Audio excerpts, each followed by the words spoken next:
During the various winter sales, I was recommended a game I'd never heard of, Nexomon Extinction. This indie Pokemon-inspired RPG had a lot to live up to given its chosen theme. So did it catch my heart, or did it break out of the Nexa trap?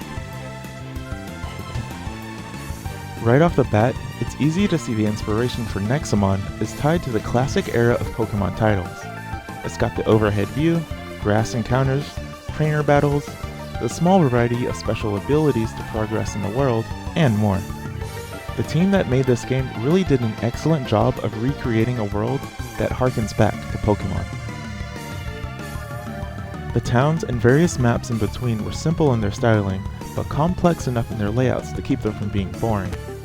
That said, I did feel the map design was a bit overdone in a few areas.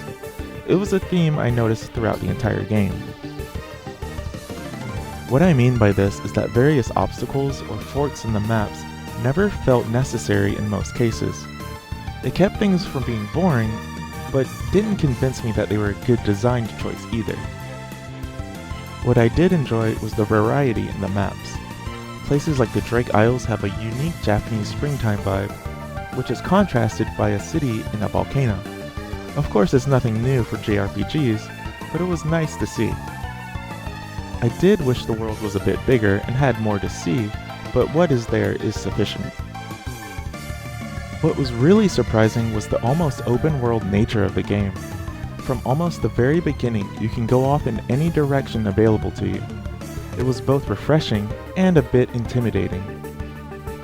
Of course, there are certain barriers, such as story events, key items, or abilities that need to be found first.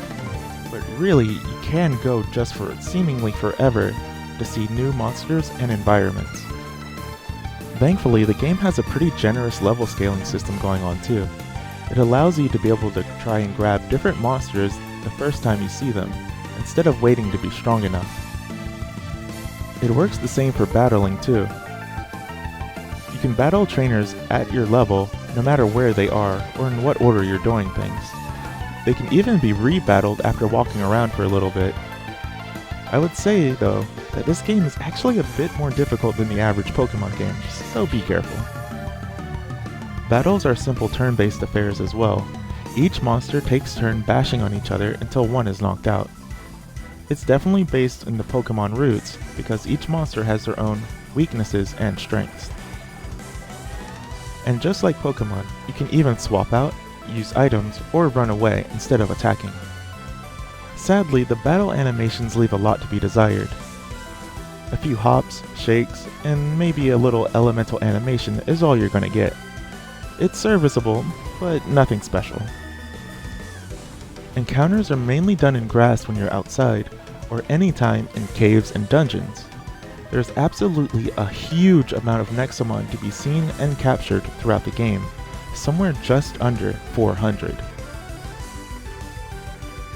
I was really impressed by the sheer amount of Nexomon there are in this game. For a game that's apparently only the sequel in the series, having less than 400 monsters already is pretty crazy. Most of these have multiple evolutions in their line too, but it's still a commendable feat to have this many monsters. To catch these monsters, it's done in a pretty similar fashion as expected. You weaken them and toss out a trap. Where it differs though is that a string of inputs is needed as well. They're simple enough to do, but they are timed. That said, I never ran out of time and the system wasn't too strenuous. While you're traversing the map, there are a few things to keep an eye out for. Dotting the map are little rocks that give shards. These shards are then used to make upgrades for your monsters, or turn in for quests. Some of the equipment that you can make for monsters is pretty standard fare. Stuff like more damage, HP, or experience points. But it kept me on the lookout for shards throughout the entire game. And while the game does have less than 400 monsters, some of the designs can be a bit hit or miss.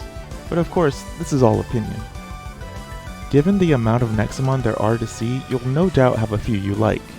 I especially found a few that I fell in love with too. And of course, each element is represented here too, such as fire, water, rock, and so forth for those who like that kind of thing. And it wouldn't be a monster catching game without some rares and legendaries running around, each with their own specific conditions or locations to see to obtain them.